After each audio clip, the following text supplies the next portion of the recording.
Welcome to the Landing Strip with Nick Lynham and Mikey Garcia, presented by From Financial. Welcome back to the Landing Strip, where the Winnipeg Jets beat the Colorado Avalanche 3-1 on this night. He was the tank commander last game, but Connor Hellebuyck bounces back with a big performance tonight against the Colorado Avalanche, a 966, 28 saves. Mark Scheifele and Kyle Connor.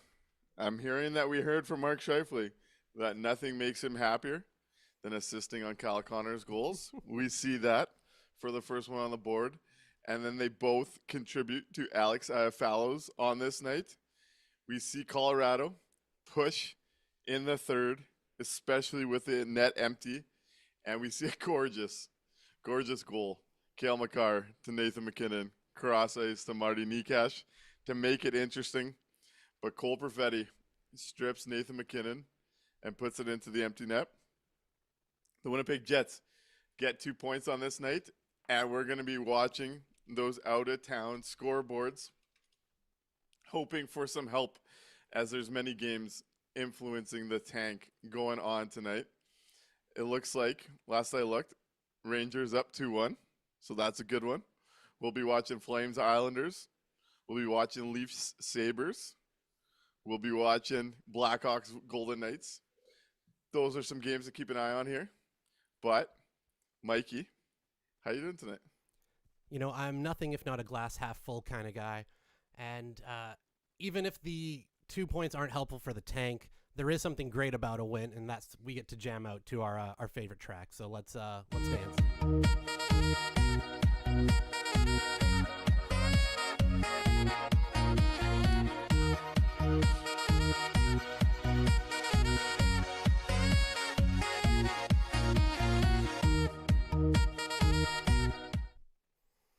Right on. And how can you be upset when we've got you looking so fly in that hat?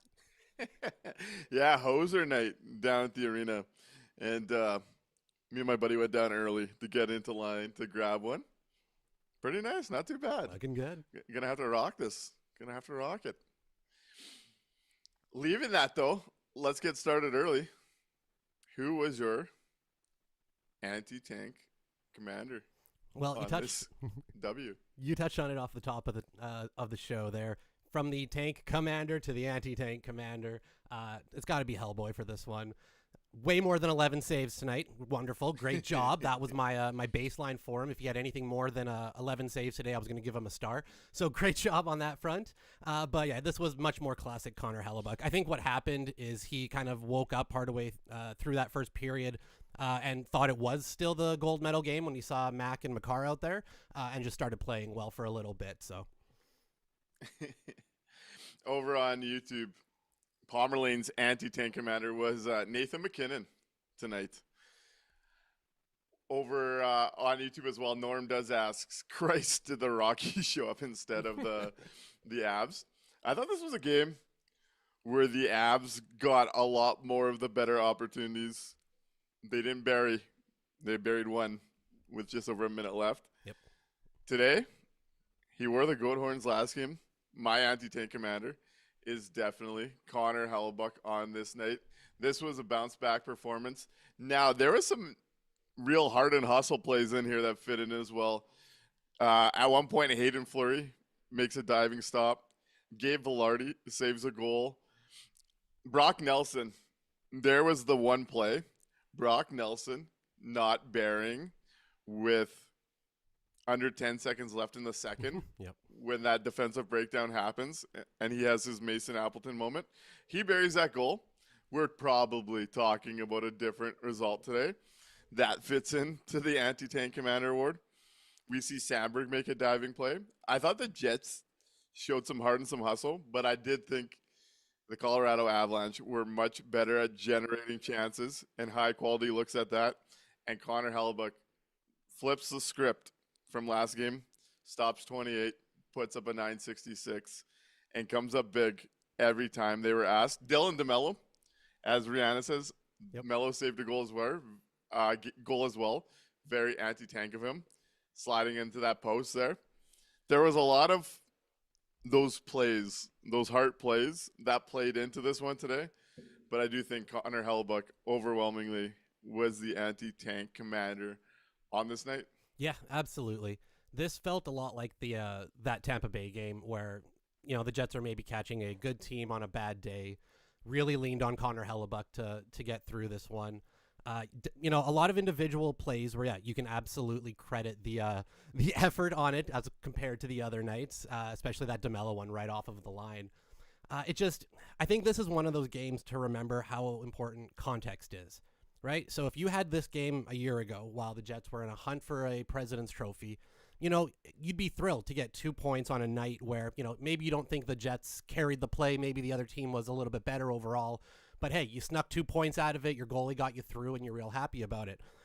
On his lost season like this, it's almost kind of meaningless outside of the, individual development of certain players. It's just interesting how different the feeling on a game can be. Coming out of this one, I'm not upset about the 2 points being like, oh no, now they're not going to get a good draft pick. I'm also not sitting here going, oh yeah, no, they've got it now. They figured out the recipe. Here we go. This was just kind of one of those games where it feels like you can just kind of chalk it up to a tired Colorado team who got in late, playing an afternoon game, and they just didn't capitalize. Like you said, the Jets pulled a few of them out of their own net before they could cross the line. Colorado missed a couple open nets, and here we are.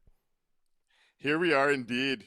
Connor Hellebuyck makes a big stop at one point on Devin Taves. Tell me if you've seen that before in the last month. But on the topic you're talking about, I was sitting there, and when both teams came out before the game, I got to say, it kind of just hit me as well, where less than 12 months ago, one of those two teams had won a President's Trophy and was playing in the round 2 of the Western Conference side of the playoff bracket. And that team wasn't the Colorado Avalanche, who are at the top of the Central right now. Yep. Life really does come at you fast sometimes. Yeah. And that definitely hit tonight. A few more Tank Commander awards, though, or an Anti-Tank Commander awards tonight. Rihanna said Helly saw Devin Taves and thought he was still in Milan. Kevin K says the hats are sick. Anti-Tank Commander award was Nate McKinnon. Woof. Victoria Epsy also wanted to shout out DeMello out of nowhere. Saved that one, too. Comes up big there. Pomerlane also points it out. DeMello making those blocks makes him untradeable side. Boost it. Yeah, what is, outside the Anti-Tank Commander Award, outside of just looking at the situation both teams do find themselves in, I want to shout out Huge Ass Vibes, who pops into the chat over on Twitch. He called this a classic trap game, given the schedule and where things were at. Yep. What is your big takeaway leaving this game from the Colorado Avalanche versus Winnipeg Jets? So we've had a couple people now mention in the chat that, McKinnon was the anti-tank commander because he didn't play well today. Let's look at who went up against that line for the majority of the minutes tonight. Mr. Cole Perfetti and Adam Lowry really, they had the most amount of minutes at 5-on-5 against the McKinnon line. And I thought Perfetti especially did a really good job of working McKinnon throughout the game. We saw it on full display at the end with the empty net goal, picking his pocket, getting that puck shot down there. Should have had 2, as Arnie said in the post game as well. It's I'm gonna say my big takeaway is just the progression of Cole Perfetti continues on the incline that we expected. It just took a little longer to get here with the injury, not only missing time in general, but the time it took to get his game back up to speed after the injury. But I think we're starting to see that progression in his game, and I was real happy to see Perfetti. I wanted that second empty netter for him as well. Once it was already out of reach, oh man, I wanted that for him. He thought he was out at the ODR playing post when he saw that wide open cage. No, on that topic, I did think it was evident. There was a few different plays. There was one in the D zone in the second period. He out-muscles Nathan McKinnon on the wall, sends up an odd man rush the other way. You see it on that first empty net look where he takes it away from McKinnon, and as he's falling, rips it into the net. I did think it was evident right from shift 2. As the fourth line got the matchup, they get a nice 24 seconds in, and it's an offensive zone faceoff for the Jets, and you're thinking the Kyle Connor, Mark Scheifele line's going to come. And no, they get that Lowry line out. despite having the offensive look because they wanted them out with the McKinnon group. And I thought they did a pretty good job with them. Now, I do think that McKinnon line did get their looks, though the one thing that stood out to me is when the Jets would create a problem for them, whether it was on McKinnon, Makar. Makar gets caught up ice on the Kyle Connor goal from Mark Scheifele. Yep.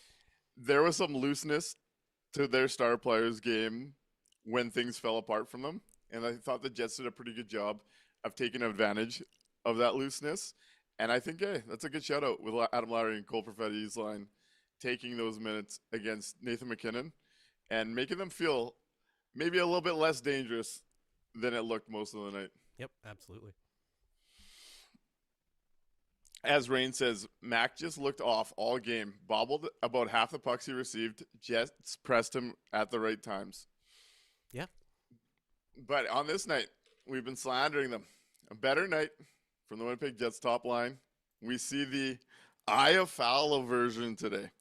No changes again coming to this game. God bless our Neil. Pedal down on his career and the tank, big picture. Yep. I'll always have a soft spot for him for this. But we see the Eye of Foul version of the Mark Scheifele, Kyle Connor duo. We see Mark Scheifele take a hit, get the puck up. Kyle Connor then find him coming back up the ice. One times it. Hits Alex Iafallo. Iafallo puts the puck in. One thing that was evident when Iafallo's on with that duo, he's getting to that net, and it works on that play, even though it looked like he was wounded. Yep. Afterwards when he went to celebrate.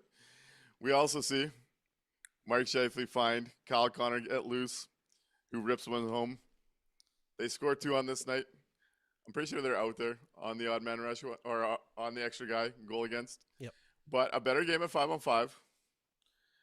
Was this their best in the last 3 games? What did you see from the top line? And what did you hear? I wasn't watching the broadcast, but you sent me a text. What did you hear at intermission from Mark Scheifele? Well, Scheifele hit his past his career high in assists today. So 51. It's his new career high for assists. And he was asked during the intermission if he likes setting up goals almost as much as he likes scoring them now. And his response, bless his heart, was that nothing makes him happier than setting up KC. That's for sure. And it's like, yeah, buddy, we know. And water is wet and the sky is blue. It's but it's nice. It's nice to see the bromance is still there between the two of them. They love playing together. That's just kind of the way that it is. So yeah, that gave me a good chuckle because yeah, we know, Mark, we know. In terms of the play for the line, I might be in the minority here today. I'm happy to hear the other side of it if so, but I don't think they were that good today outside of pure points. I really don't. They didn't carry the overall play. They were outshot. They were outchanced. I really don't. Yeah, I honestly don't see this as like some great game for that top line outside of the points. Just the pure point percentages. So, yeah, I thought they were fine. Again, Colorado's just a better team, so you're expecting them to kind of be a little bit better. But this was not a game, again, that I would frame up and say it's the recipe. No, they definitely – the Kyle Connor goal is such a Kyle Connor, Mark Scheifele example where Makar gets caught up ice when they get stripped just over the blue line. Mark Scheifele sent up the ice. He finds Kyle Connor in the soft areas, and they take advantage of a team making a mistake where they find themselves with wide open space. That is Mark Scheifele and Kyle Connor's bread and butter. Yep. For most of the night, it was also the typical game where long shifts, spending time in their D zone, seeing a little bit of effort to go the other way. I did think the IFL goal was a great example from Mark Scheifele, who took the hit in the defensive zone to get the stretch pass up, and then jumps up and beat the defenders up the ice where Kyle Connor could find him alone. IFL gets the net. The rest is history. Yep. Career high, 51 assists. Pretty damn impressive as he's on his way here to 100 points as the first 2.0 Winnipeg Jet. Hilarious answer that just makes me roll my eyes at this point. Yep. I guess at the end of the day, I guess we're all looking for someone that loves us as much as and makes us as happy as setting up Kyle Connor makes Mark Scheifele feel. I guess that's where we're at here. Absolutely. This game, both offensively and defensively, I feel was more marked by like a few good individual moments for the Jets, as opposed to them playing a great game, a great system, shutting down the Avs.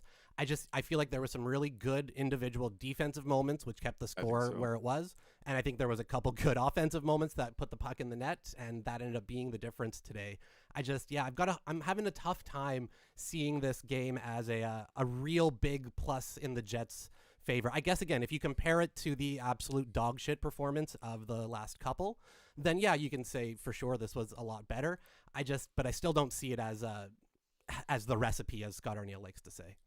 No, I like the way you describe that, because I do think this is one of those games where if you look at it from a macro level, I think Colorado was clearly the better of the team, and that's why we're giving Connor Hellebuyck things like the Anti-Tank Commander Award and whatnot. But I do think if you look at it from the individual level, what you're talking about, we did see like a lot of those big effort moments at the right time to lead to this win as well. You see it with that top line taking advantage of a Cale Makar mistake that gives them numbers up the other way. You see it with the Hayden Fleury diving block, the Dylan DeMello block. Sandberg gets one early in the game. Velarde with that spot. Cole Perfetti out-muscling Nathan McKinnon. Where, yeah, I do think over the course of the game, Colorado wins that game more often than they don't. But you did see the Winnipeg Jets up and down the roster really make those effort plays at the right time that turn a game from a losing scenario into a winning one. Mm-hmm. So I don't think that's a bad takeaway from you there, Mikey. Thank you. I did want to touch on this because we're talking about the top line. Down the stretch, we see, and I know I mentioned this to you and you had the answer, but we saw down the stretch the bench get cut a bit, and we see Morgan Barron out there with Kyle Connor and Mark Scheifele in the last stretch of this game. Was there anything to that? What was going on with Morgan Barron playing on the top line wing? I know the chat, I think it was Rihanna, that was pretty excited to see, Barron on a line with Scheifele and Connor. I know a few people online were real excited about it. And wonderfully, the media asked Scott Arniel about it during the post-game comments. And Arniel said that it was only because they needed an extra face-off guy on that side of the ice. That there was nothing else to it. He just wanted to have another face-off guy on that side of the ice. Even when he was asked a different question later on about the different systems, he made sure to bring up again how, like how I put Barron out there just to have an extra face-off guy on the left side of the ice. So, unfortunately, I don't think this is going to be a new thing that Scott Arniel is going to be trying. No matter how excited we get about it, this seems to be a trend every time he does something remotely interesting, even just like a little bit creative, and we're all kind of excited that he may go down that road. He makes sure to throw cold water on that in his post-game comments every single time. So unfortunately, again, this was just situational about the face-off. It makes sense, though.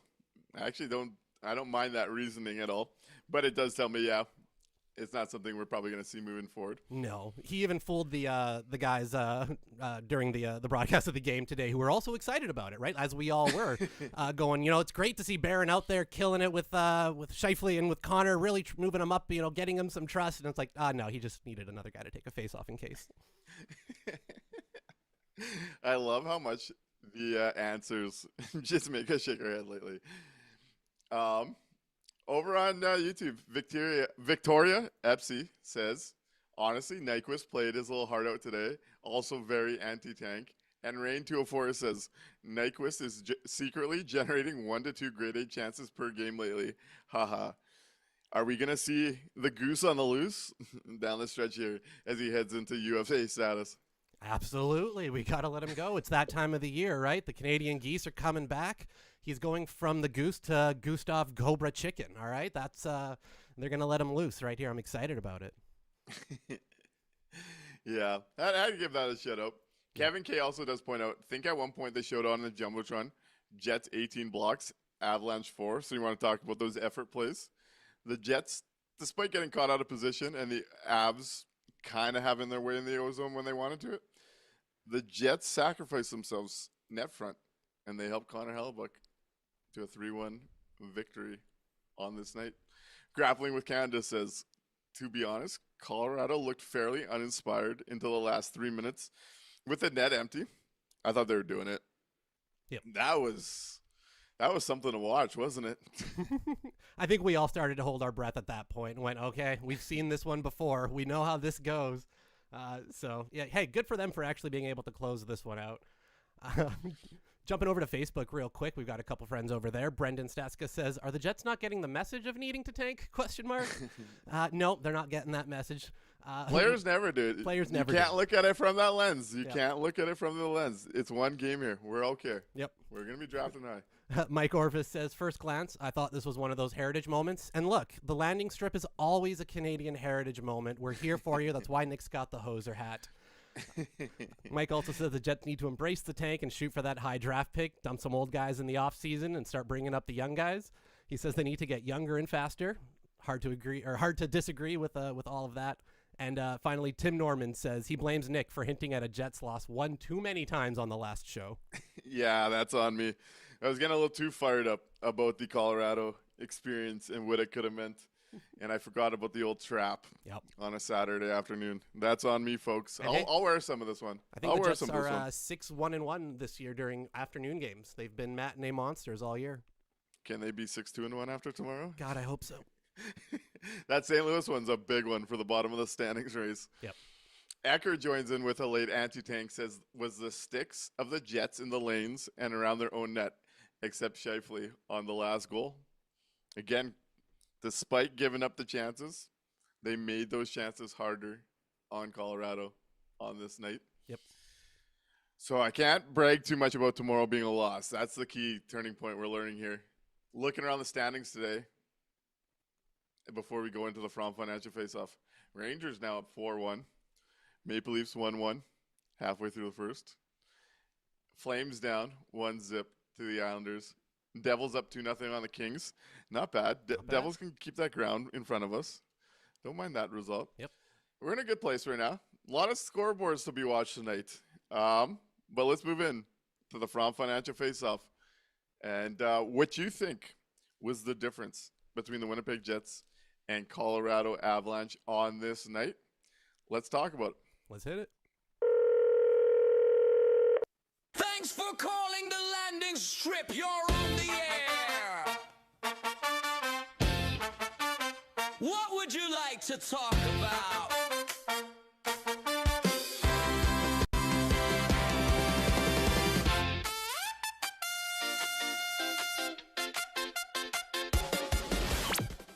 Right on. 1-204-800-0409. 1-204-800-0409. Get on the line. Give us a call. Let us know you're from Financial Faceoff or anything else you want to talk about. What was your From Financial Faceoff on this afternoon matinee game between the Winnipeg Jets and the Colorado Avalanche? Well, it was that it's the leprechaun that they captured so that they would have all that luck on their side today, right? No, sorry. The fact that they didn't concede any goals in Hellebuck's face, right? We talked a lot last game how 4 of the goals that the Rangers scored were all within that crease area, right? They just weren't able to clear out the second and third chances. The Rangers were really able to just kind of put those away. The Jets didn't give one up from that spot today. They were able to, and the Avs had a ton of opportunity in low, right? They, if you take a look at the heat map for the game today, the Avs' chances by far and large are all right in front of Hellebuck. The difference was that, they didn't get the goals on them today. So I'm going to say that was my From Financial Faceoff, was the fact that they were able to keep it clean in front of Hellboy. Hard to argue with it. And when they didn't and things fell apart, those were the big saves we were talking about. They did not get the other day in the 17 shots he faced. They definitely got it from him on this night. Over on YouTube, Jordan Vlots from Financial Faceoff is Shannon Stanley are some of the highest impact players in the league, hurting the Jets tank by not being on the ice, while also hurting the Leafs tank by being on the ice for the opposing side, as in the 1-1 game. I'm guessing I missed a doozy already from the boys. Yep. Rihanna's From Financial Faceoff goes to whatever beast Helly unlocked between the other night and today. Dr. Jekyll to Mr. Hyde from Connor Hellebuck, from the lowest of lows to the highest of highs tonight. Really impressive to see. real stark to see those type of games back to back and what he can mean to this.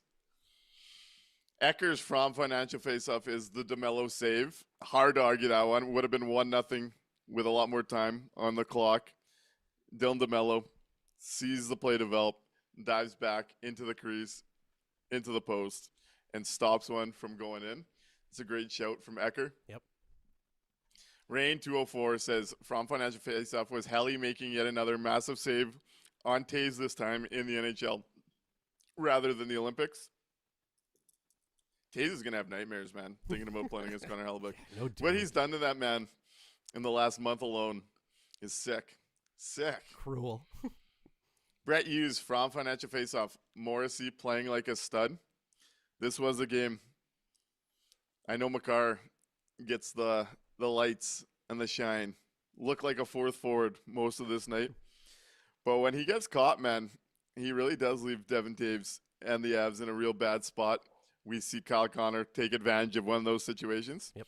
It's a type of game where I like what I saw from Josh Morrissey, what I did from the NHL's golden boy on D, Kel Makar, personally. Absolutely. Steven Eats a Lemon says, my wife's boyfriend got that same hat. I'll stop talking to her, don't worry. Rihanna's from Financial Faceoff goes to the Jets using their sticks today, along the same lines as Ecker, and as we've talked about defensively. 60 games in, time to make a run, says Norm. A run's not coming. Don't worry about it, folks. My from Financial Faceoff today is going to be the little effort plays that make a difference in the big picture of the score. This was a game they leaned on Connor Hellebuyck probably more than you'd like to see if you want this team to be good.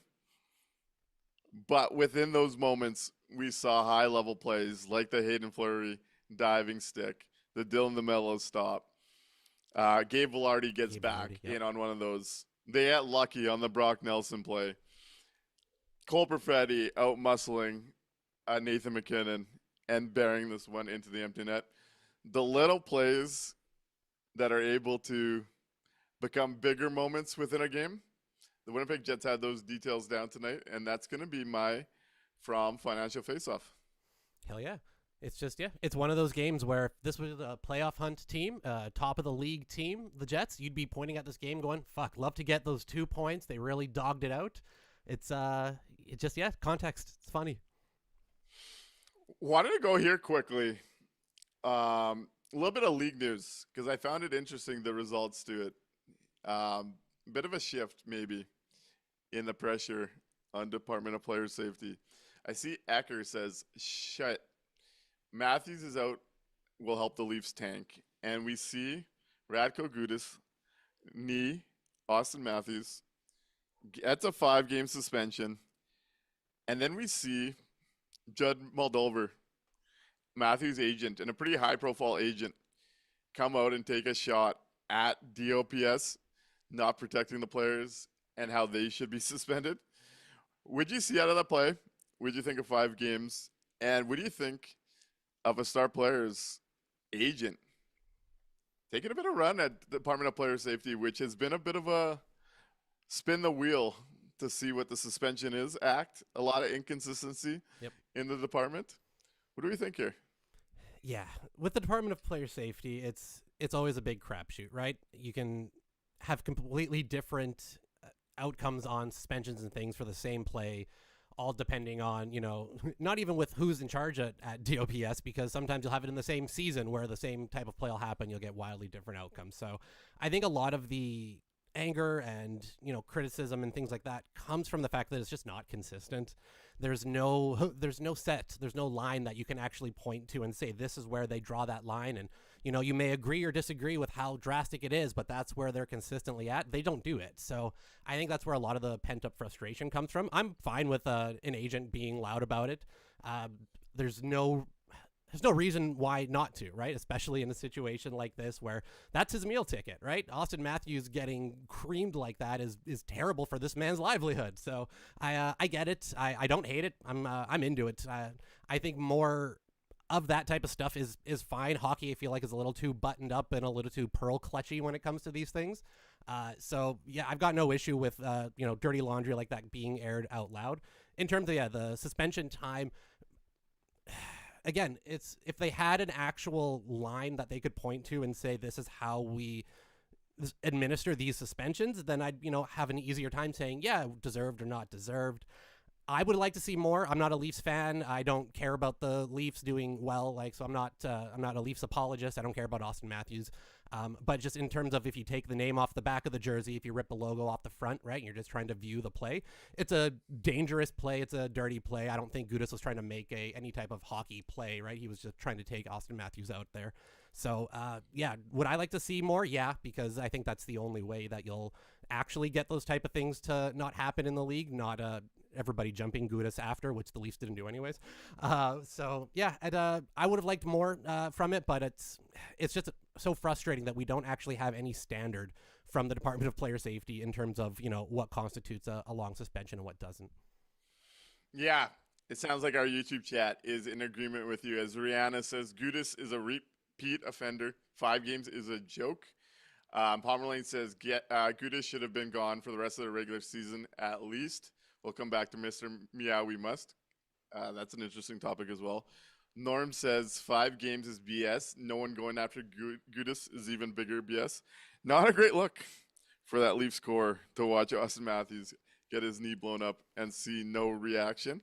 But also, that's part of the culture the captain has helped build. Definitely BS. Not something you want to see from a hockey team. Maybe a hockey club. Ecker, not a hockey play. Should have been gone for the season plus first round. That was clipping. Rain 204s, the history of Gudas and the outcome of the injury. Definitely should have been an in-person hearing. You got to protect the players, especially one of the faces of the league. Grappling with Canada, can't believe it was only 5 games. Frosty Winnipeg asks, how many players are looking at the last couple of rulings and thinking 5 games max? I'm in. The only thing I would push back on a little bit is the looking at the result of the injury and trying to determine how long a suspension should be. I hate that. I hate that the NHL does that. A play is dangerous or it's not dangerous. It's not more dangerous because a guy ended up getting, a longer injury as opposed to the same play happening and, a guy getting lucky and not. That doesn't change how dangerous the initial play was. We really have to pull that out of the decision-making process, in my opinion. A play is dangerous or it's not dangerous. And again, that comes down to I don't think we have the standards. Yeah. Department of Player Safety has been pretty inconsistent for some times. Yep. Radko Gudas has a history of being a grade A piece of shit in this league. Long rap sheet of that guy throwing hits like that. Mm-hmm. For me, I blew up my ACL on a hit exactly like that. So I'm maybe a little bit more sensitive to it than not. But the league can't afford to lose players like Austin Matthews tier to hits like that. And the response to be only 5 games, especially with the rap sheet. Good on the agent for taking a run. See where that all goes. But, I thought it should have been more. Yep. But that might be me thinking about my own knee. No. And what that all led to. It really should have been more. And, look, I really, again, I may get a little bit of flack for this. I don't think the, quote, enforcer deters this type of stuff anymore. There is nobody in the league that you could plop onto the Leafs roster that would make the other team scared and Radko Gudas not try to make that hit, right? There's nobody, period. He would do that no matter who was on the ice, on the opposing side of things. If the league doesn't want these things to happen and they don't want the extracurriculars that happen after these type of things normally, right, where guys get into the big scrum and then, sometimes you get injuries coming out of that and shit. They need to be consistent with the way that they actually police the dangerous plays in the game. And it sets everything back when they're so inconsistent like this. Yeah, the frustrations of the DOPS continue. Spin the random wheel, see where it goes. Infinity Comet, good to see you in the chat. Great to meet you tonight at the game. Says the Jets are getting shut out tomorrow. The reverse trap on the back-to-back. I want to go to Mr. Meow We Must, who sends in a From Financial question here. Another league-wide topic. One that's been in my head for years. I think most fans believe this at this point. It's just funny when we see GMs start to speak out about it because it's hurting them. Mr. Meow We Must says, March 2026, Minnesota's Wild GM Bill Guerin is publicly criticizing the current NHL playoff format, arguing that top-tier teams in the Central Division are unfairly forced into early round matchups. What do you think of Bill Guerin publicly whining now that his Wild are in a position where this is going to hurt? What do you think of the playoff setup? Where are you with this entire conversation? So if there are older Jets fans listening in on this, they'll probably remember how difficult it was for the Jets to get out of the old Smythe division, right? Just as you had the battles going on with Calgary, then you had the Gretzky Oilers. It was just really impossible for the Jets, they felt at that time, to try to get out from under those teams in a similar type of playoff system. And it kind of feels like that in the Central again, right? You've got three of your heavy hitters all grouped right at the very top of the Central Division there. And yeah, when you start looking at how the potential playoff matchups are going to look, you're going to have matchups in the first round that are absolutely going to be better than your conference finals, most likely. It's kind of crazy. One, you are punishing the really good teams if they happen to be in the same division like this. And two, you're also kind of screwing yourself, like the league, out of a much better product later on in the playoffs by kind of diluting a little bit if everybody's kind of bunched up in the one side. So I understand why they went to this playoff format when they switched up the divisions. They really wanted to get the rivalries, quote unquote, back into the league, right? They kind of felt that things had become a little more widespread. There weren't those kind of intense, localized kind of rivalries that they had back in the day, and they wanted that. They kind of talked about that at the time. And I don't think it's had that effect. I think it is mostly just kind of punishing the really good teams if they happen to be all in one division.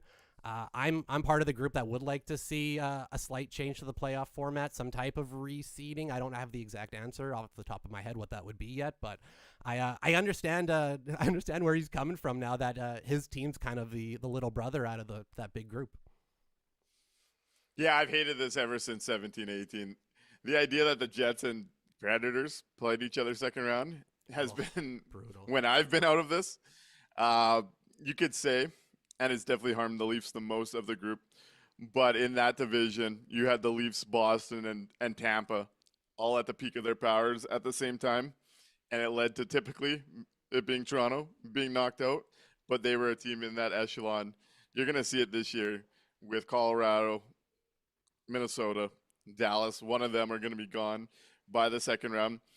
On one hand, I think it's important to reward the number one in the conference, and it's safe to say this one does quite a bit in comparison, especially if you're in that really good division. Well, mind you, not as much because you got to go through them in the second round. Exactly.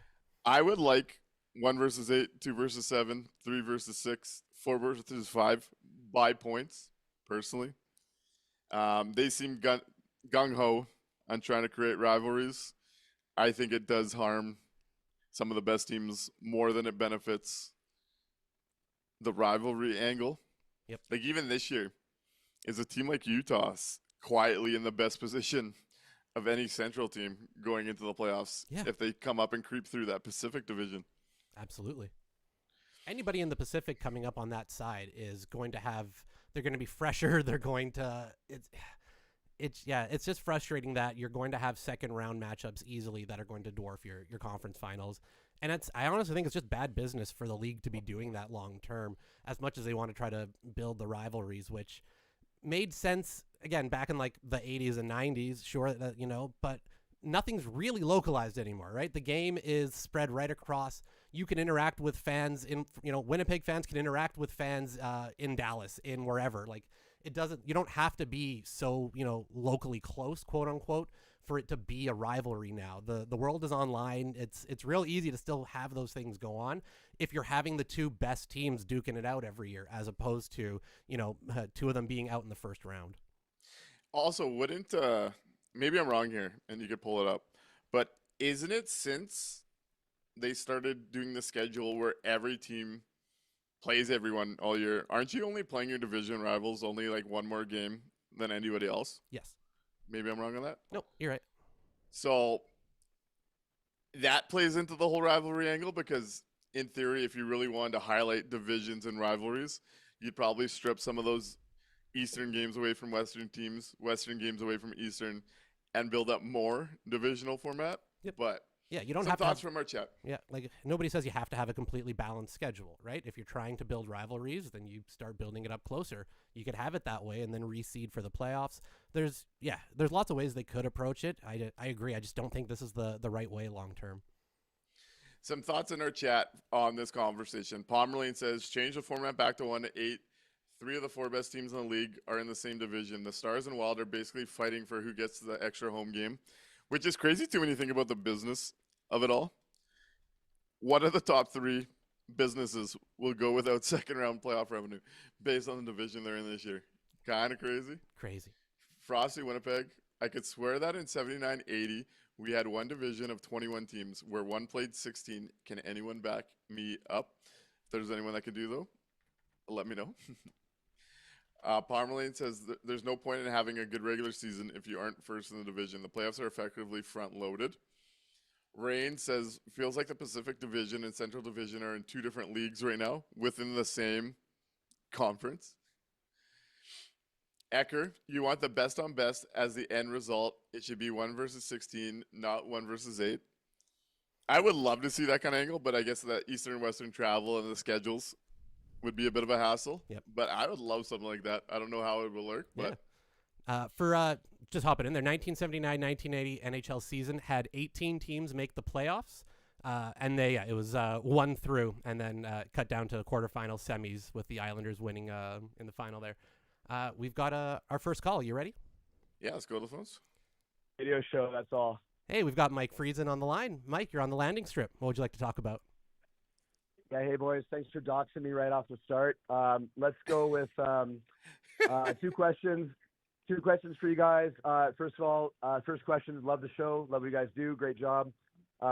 Next up is Nathan MacKinnon no-showed in the Olympics, the final against Hellebuck. No shows against Hellebuck tonight. Again, do you guys see a connection there? And final question is, how much does this team miss Vlad Nemestikov? Thanks, boys. Love what you do. Hey, thank you, Mike. Love to hear from you. Heard you and the boys chanting and singing along today. Always bringing the good vibes to the arena. Shout out the top of 316. Is there a connection? Is Connor Hellebuck the Nathan MacKinnon whisperer this year? And how much do the Jets miss Vlad Nemestikov? On the Nemestikov part, I'll start there because I forgot he was still on the roster. I forgot he was on the team this season whatsoever, legitimately. So, oops. So, hey, maybe they're missing him. But hey, not after tonight, though. They killed it.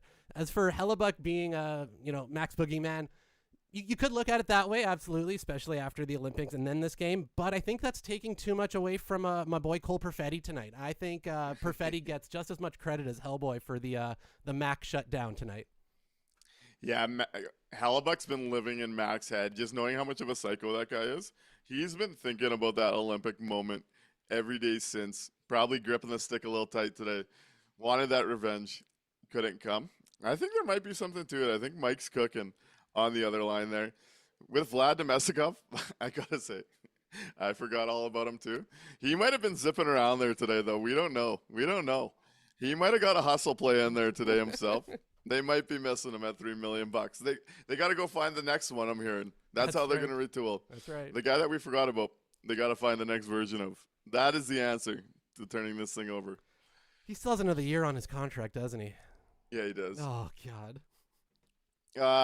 Trappinator wants to know, when is Ville Heinola playing? Do you have any thoughts on that one? It's going to be probably my last time talking about Ville Heinola today, but yeah. Let's I think we can put the Heinola one to bed. Unfortunately, it's not happening. They don't see him in their plans moving forward whatsoever. You can kind of read between the lines when Scott O'Neill was asked about Jacob Bryson. Right? He was asked why they wanted to get Bryson into the games right away and why he's playing consistently. And it's because, he's a UFA. We need to see, if he's going to factor into our future plans. We got to see what's there. And you can read that as, hey, look, there's another guy over there who's also a UFA at the end of the season who's been in-house, actually has metrics better than almost everybody you've played on the bottom pairing. You're like number 6, as your last guy. but seems to sit the long. All right, so yeah, it is what it is. No matter how much of a fan that Scott Arniel is, because he's Vili's biggest fan, it's just not going to happen for Heinola. So yeah, I think again, barring a couple injuries, right, barring somebody getting hurt and having to play, I think we're safe to say he's got that comfortable spot up in the press box. He's keeping it warm until Miller gets healthy. Then he'll have Miller right beside him. Oh yeah, no, then they're just going to share the popcorn. Yeah, at the end of the day, he's going to be a UFA because the org did not get him into 80 NHL games since he was 18 years old. Let's not forget that part, right? Heinola was a first-round draft pick, if my memory is right, in the Jacob Trouba trade. Yeah. And they're going to walk him to early free agency, not just to UFA status. They are walking him to early free agency. They could have had restricted. They could have had RFA rights for him still, right? This is still like, draft and develop. We got to talk. The develop part, right? You're going to have an asset that was a first-round draft pick that is going to go to early free agency because you didn't manage him properly. It's just bad asset management. Again, take the name off the back of the jersey. This is just bad asset management for our draft and develop team. Just saying. Despite him being the big name, Kevin Cheveldayoff for 3 years in a row said was going to be the internal improvement. They didn't develop him into an NHL player. They didn't get him into 80 games, so he'll be a free agent at 25. And they never traded the asset while he had value. At the end of the day, he will not be factoring into the future of the org. I wouldn't expect to see him down the stretch. Clearly, he would never sign here, even if things went good down the stretch. They're looking at next year, and this is where Heinola does not factor in. This is a good example of where Kevin Cheveldayoff has failed with asset management, but I wouldn't expect him down the stretch. Yep, totally agree.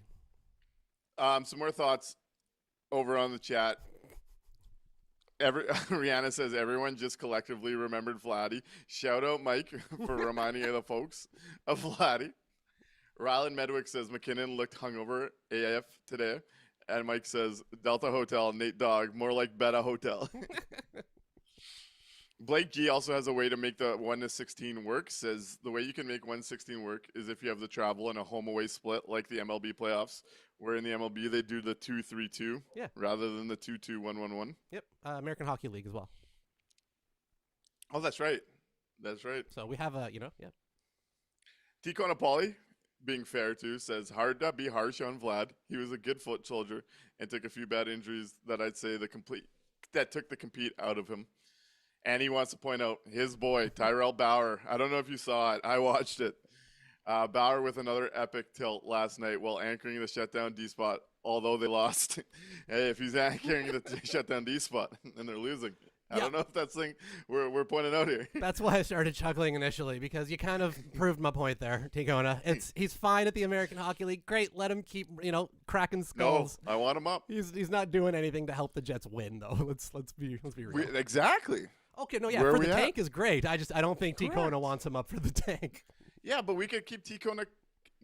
Keep Ticona happy while helping the tank. It's a win-win. You're right.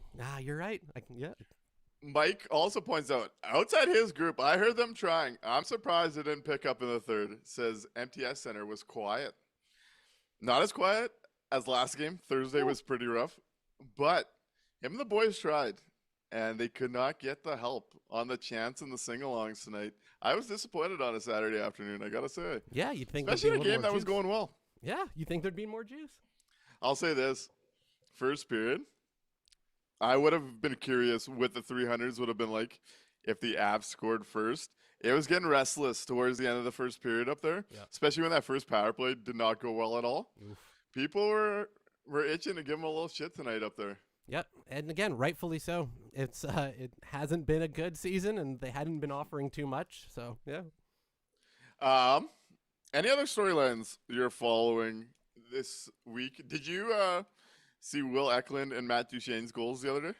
Oh my God, William! That goal of the year for Eklund. Goal of the year. Goal of the year. No question. Did you see the Duchene one? Yes, incredible. Okay, so you're going to Eklund, but I'm still Eklund. Yeah, I'm still Eklund between the two. Let us know in the chat. What did you think was the nicer goal? William Eklund, who full-fledged batted out of the air, impressive work, or Matt Duchene, who walked virtually everyone, showed some great patience, and hands to Barry. I'm actually going to go Matt Duchene. Yeah. Eklund was so impressive, and it looked so cool. But I think what Duchene did to that entire D group was something to behold. Two great goals. Two great goals. Yep, absolutely. Rain's looking forward to Chase Reed, Tyrell Bauer, first pairing next year for your Winnipeg Jets. Both right-handed, eh? Absolutely. I'm starting to get more comfortable with like 7 to 8 names in this draft, by the way. Maybe it's just me hedging against myself, but I'm starting to get more comfortable the deeper this draft goes. Sounds like cope to me. That sounds like a little bit of bargaining, a little bit of, are you going through the stages here? Oh, we have a response from T. Kona Polly. The mayor of Transcona is on the phone. Hello, Mr. Mayor. I think you guys are trying to rile T. Kona up the last couple shows. We missed Did you. it work? I think this might have to call for a in-person meetup. Hey, I'm down. Listen, We going to Dallas or what? if you say the word, I'll hook it up. Sounds But good. T. Kona hasn't been very well lately. I'm a little behind on my health and weather and all that shit, so I'm a little tardy on everything basically. Hey, sorry to hear that. Hope things turn around for you, buddy. What are you thinking Well, tonight? okay. Are we getting you riled Thanks. up? You want to give us the Bauer hype or what's going on? What I'm riled up is T. Kona is going to set the record straight. Although in his typing, the record may skip a little. So the way it goes here is I'm all free Bauer. It's all free Ty Bauer. That's what it is here. But in no means do I want him just up for this tanking thing. Although I do agree it's not going to hurt if that's the case. Now that said and done, nobody takes liberties with any of the young guys on the Moose. And if you want 100%. to play young guys next year for this rebuild and stuff, you need a guy that nobody's going to take liberties with your team. And that's Agreed. Bauer. The next thing Hey. about Bauer is, he isn't as bad as you think defensively with blocking shots, PK. He brings no offense. He maybe even struggles with that first pass out of his own end, which is, something you learn in whatever, junior, right? So I'll agree. There's no offense. There's not a lot of upside there. But where there's upside is you have him as your 7th D-man. Next year, the year after, he's cheap, he's affordable, and he bleeds heart and soul for your team. He'll make other guys bigger. Other guys will drag into the fight. And I'd much rather have him tuning guys at center ice than Stanley or Shen. So Hey. I don't see him in the top 6 ever, or not top 6 in that. Pardon me. I don't see him in the top 6 D pairings, but I do see him as a 7th D man that can play every 3rd or 4th game. Like how about this Thursday? We got Boston, Jeannot, new heavyweight champ. There's a good matchup. Couple down the road, we got Rangers again. Will Rempe be back? You know what I mean? We need him for games like that. Hey, T. Kona, I'm glad to hear from you. I hope your health turns around. We'll get into Tyra Bauer. I appreciate you calling in and giving us your case. You take it easy, bud. And I'll try not to get riled. You say the word on Dallas, I'll get it going. Sounds good. We'll talk soon, buddy. Okay, guys. Bye. So, to T. Kona's credit, I'll say, in a rebuild or going young, I'm all for having a guy like that around. You still got to sell tickets. He's going to give you the heavyweight fights. He's going to protect guys. And you're not looking to be good. You know what? In that scenario, I'm all in on it. Hey, if you're not looking to be good and you're looking just to be entertaining, sure, I guess so. He's a tough guy, man. Absolutely. No question about that. I guess my only kind of slight pushback a little bit is, one, if Tyler Bauer's out on the ice, is Radko Gudas needing Austin Matthews? Yeah. All right, he's still going to if you're rebuilding, you're not trying to be good. It's okay. No, but that's what I'm saying. But I just mean overall, right? It's not the thing of they're not going to take liberties with the young guys with Bauer out there. Yeah, they still will. Nobody in the NHL is afraid of anyone else in the NHL. It's not a thing. It's a fan invention, in my opinion. It's not real. And as for Bauer, yeah, it's just, if we were going to have him up again we're going to have him entertaining and, you're going to have him out there, doing the fights, then I'm in. You might as well. As And I like T-Will riling says, up T-Kona. yeah, we like riling up T-Kona. It was great to hear from him. T-Will says, Paulie trying not to get riled up is like the Pope trying not to be Catholic. He's always yelling at us with those caps locks on. That's why we love him. Quick update. We'll go into 3 stars, and then we'll do another lottery sim tonight. I got to get ready. I got to head to a social here shortly. Rangers up 4-1, 17 to go in the third. They should keep pace with Winnipeg as long as things don't fall apart. Leafs, Sabres 1-1 at the first intermission. Sharks 1-1 with your Montreal Canadiens. Devils up 2-0, so if they're going to hold a bit of a lead there, I'm fine with them keeping their range above the Jets. The Flames, not doing us any favors today. Down 3-0 at the start of the second versus the Islanders. And then we got some late games later. We might get some help here, though. It's not all is lost here. Nope, we're still right in the hunt for that coveted pick. Let's get into the 3 stars and then do a tank sim and get out of here before we come back tomorrow afternoon. Right on, let's hit it. 3 stars, who you got?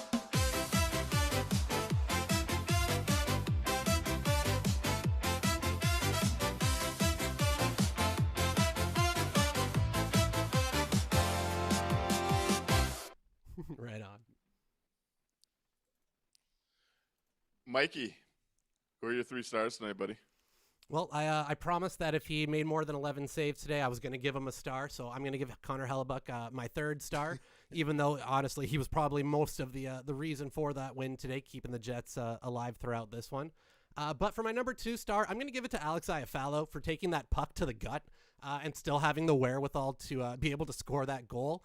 It's not easy to, take a shot like that while you're in, that little bit of pain and you're trying to figure out what's going on to react quickly and get the puck in the back of the net. So shout out to Al for putting his body on the line.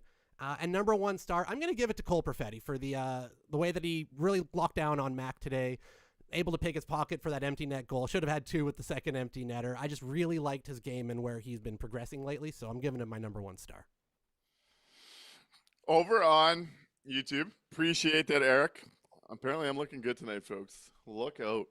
Kid might get hot tonight. Yeah, that's right. Rihanna's 3 stars. Mello, Fetz, and Shife's love for KC are her 3 stars. You just can't get in the way of that love. The heart wants what the heart wants. Yep. Leslie, stop. Reigns, 3 stars. 1 Helly, 2 Perfetti, 3 Arneal. Elite line changes for today's big game. I'm going to go 3 afternoon matinees. Honestly, I love a good weekend afternoon matinee. Game's done. You still got the evening ahead of you. We got another matinee tomorrow. I'm a matinee guy. We're going to give the 3rd star to scheduled matinees on the weekends. Leslie. 2nd star, I'm going to go Cole Perfetti, making some big boy plays against a beast like Nate Mack today. Now, was Nate Mack drunk? Was he hungover? We don't know. Chat's discussing it. But he made some big plays on Nate Mack. And number 1 is going to be Connor Hellebuck. Let's get to the lottery sim tonight. Let's see where we're drafting, and we'll go from there. All right, let's do this. 3, 2, 1. Look at that. Your Winnipeg Jets, number 1 overall. That's back-to-back games. We've got the big dub. Yep, look at that. How do you feel drafting number 1? I feel excellent. If we got that result, you're going to see an ecstatic man. The YouTube might not be able to contain what that video looks like if we win there. It might cause us some trouble there, Mikey. Real fast. McKenna or Stenberg, if you've got the number 1 pick right now. I'm going Mikey first. I'll let you know. But as Turd Ferguson says, hit the sacks first, and I'll let you know. This is showbiz, baby. This is showbiz. Leave you hanging for a second. Hit the sacks? Hit the sacks. Let's go.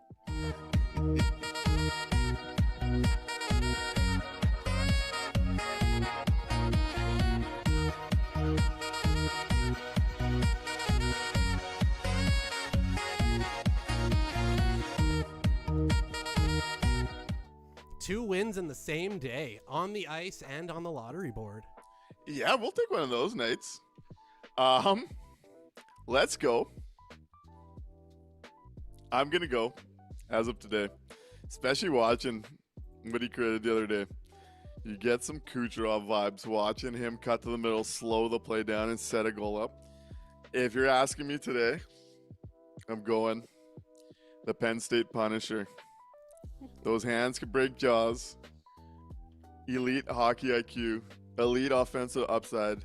I want Gavin McKenna at number 1 right now. That's where we're at on March 14th. Give me from Whitehorse to Winnipeg. Give me the Penn State Punisher. Let's go. Breaking I want hearts, Gavin breaking McKenna number jaws. 1. I love it. I want to thank you all for tuning in. Our chat seems to agree. Ecker says McKenna. Third says take McKenna. Rain says McKenna, but I'm ecstatic with either. That's ultimately where I'm at. You get me into the top 2. I'm happy. T. Will says I'd go McKenna. Those McKenna Moose jerseys will fly off the shelves. Don't do that to me. I'll say Gavin McKenna would be a Winnipeg Jet next year. We'll be back tomorrow as the Winnipeg Jets take on the St. Louis Blues. 2 o'clock tomorrow afternoon. Big one for the race to the bottom. Though Mike Friesen says it, we're coming for you, Nate McKinnon, if this team were to sneak in. I hope you all have a great Saturday night.